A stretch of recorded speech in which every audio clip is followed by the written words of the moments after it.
धरती को जब लाए थे उसी समय चित्रकूट को स्थापना करके और अपना घर बना लिए थे।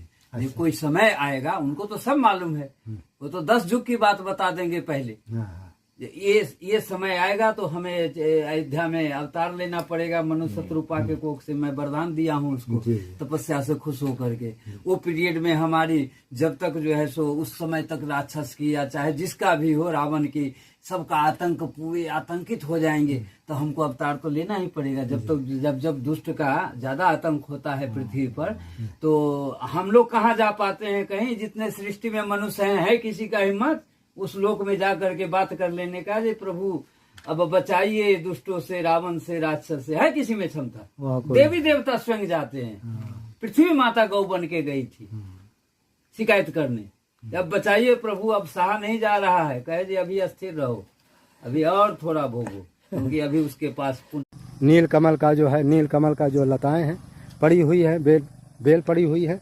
तो इसी जगह भी हम आपको दिखाए थे कैसे जो है हमने नील कमल तोड़ा था और कैसे आपको दर्शन करा। ये देखिए नदी है, ये नदी है। हाँ।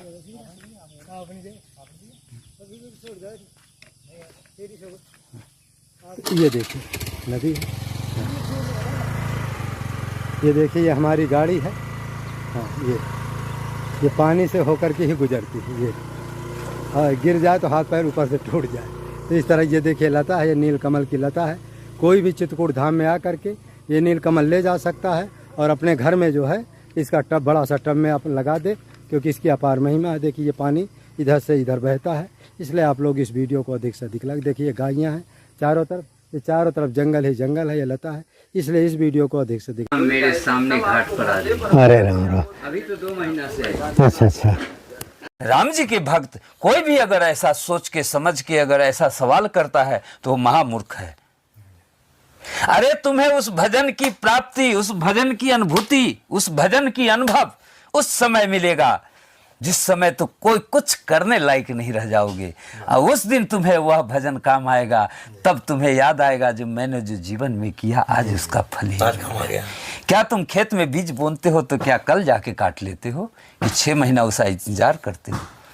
उसी तरह से जब राम भक्त बने हो तो कुछ इंतजार करो अपने जीवन में। और तो काम बहुत किया है, कुछ ये भी काम में समय दे करके अपना जीवन को धन्य बनाओ। और रही बात फल परिणाम की, तो तुम्हें इस जन्म की भजन इसी जन्म में अनुभूति होगी और तुम देखोगे और फिर तुम कहोगे, एक बार नहीं 1000 बार एक श्वास में बोलोगे, हे राम आपकी महिमा अपार है। मैं तो ऐसा सोच भी नहीं सकता था। बहुत अच्छा। दोनों मूर्ति विजय मंत्र का जाप करो, विजय मंत्र का जाप करो, और कोई नाम और कोई जाप के चक्कर में विजय मंत्र, श्री राम जय जय राम, यह है विजय मंत्र। इसको जाप करने वाला शिव का उपासक तो शिव जी का उपासक हो तो शिव जी का जो मंत्र है उसका अपने अंदर में समाहित करो और उसका उच्चारण करते रहो। लेकिन समय बांध लेना, घर पर नियम रोज होना चाहिए। जैसे भोजन रोज करते हो, स्नान रोज करते हो, नहीं ये सब नित्य क्रिया है ना शरीर का, उसी तरह से वो शरीर का नित्य क्रिया है भजन। ये हमको करना है तो करना है, चाहे लाख कोई भी समस्या आ जाए। ठीक है, हमको जाना है, निकलना है घर से 6 बजे, मैं 4 बजे उठ करके ठाकुर जी के 1 घंटा भजन कर लूंगा, फिर अपना जाऊंगा। आजकल के लोग क्या करते हैं, ये सब काम पहले कर लेते हैं, अब भजन करने की बारी अरे ये तो बाद में भी कर लेंगे, पहले चलो उधर से घूम के आते हैं, वहीं फेल हो जाता है। ये तो सीधी सी बात है। जो ये कलयुग में उनका नाम 1 घंटा भी लेगा उसके जीवन में कभी दुख नहीं आएगा, कोई दुश्मन नहीं होगा, किसी तरह से वो परेशान नहीं होगा। और जो एक मनुष्य जीवन जीता है वो ज़िंदगी तो भगवान दे ही देंगे, भले वो साधु बने या ना बने। अगर जन्म लेके अगर आदमी भी बन गया तो वो अपने को साधु ही समझे इस कलयुग में। पहले तो आदमी बनो ना, तब ना कोई ग्रेड लोगे, आदमी तो बन नहीं पाए हो तो पद कैसे मिल जाएगा? पद कैसे नहीं मिलेगा।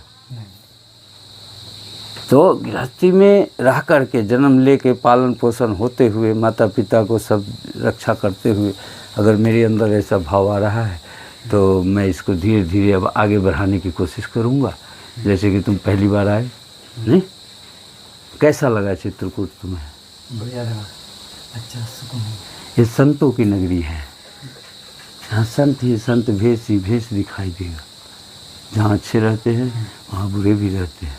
ये जब न रहेगा तो सृष्टि नहीं चलेगा। जहाँ अमीर रहते हैं वहाँ गरीब भी रहते हैं। पूरे धरती के चाहे जहाँ चले जाओ तो रहते हैं, क्योंकि उसके बिना काम नहीं चलेगा। चलेगा, एक दूसरे का पूरक है ना। अच्छाई और बुराई जो है एक दूसरे का पूरक है।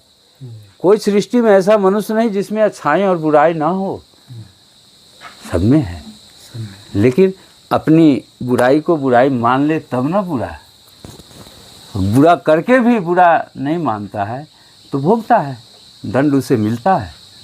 हाँ, चाहे वो समझे या ना समझे, किसी तरह से उसे दंड अवश्य मिलता है।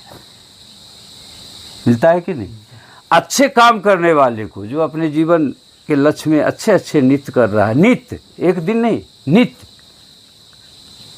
तो उसका कभी बुरा नहीं हो सकता, उसका कोई दुश्मन नहीं हो सकता।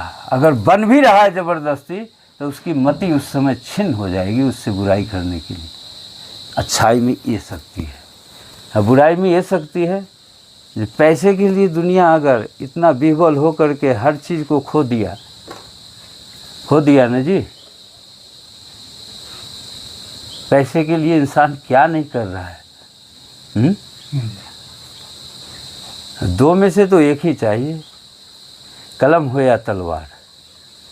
नहीं तो कलम तो मिला नहीं, तलवार चलाने के योग्य है नहीं, लेकिन तलवार रखे हैं और रखे रखे जंग लग जाता है, कहीं बेचारा उससे एक लकड़ी भी नहीं काट पाता है।